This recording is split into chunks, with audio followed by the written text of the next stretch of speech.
সালাতে দোয়া কবুল হয়। সালাতে দোয়া কবুলের 3 জায়গা। একটা হচ্ছে তাকবীরে তাহরিমার পরে আমরা সানা পড়ি না, আমরা তো একটা পড়ি।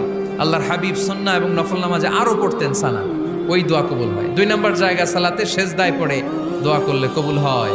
আকরাবু মা ইয়াকুনুল আবদু মির রাব্বিহি ওয়া হুয়া সাজিদ ফাকসিরু ফীহি দুআ।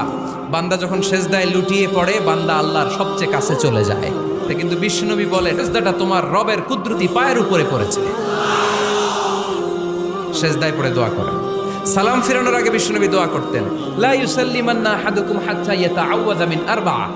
আল্লাহর হাবিব বললেন, 4 জিনিস থেকে পানাহানা আছে, আমার কোন উম্মত যেন সালাম না ফিরায়। তারা যেন পড়ে, আল্লাহুম্মা ইন্নী আউযু বিকা মিন আযাবিল কবর, আউযু বিকা মিন আযাবি জাহান্নাম, আউযু বিকা মিন ফিতনাতিল মাহইয়া ওয়াল মামাত, আউযু বিকা মিন ফিতনাতিল মাসিহিদ দাজ্জাল।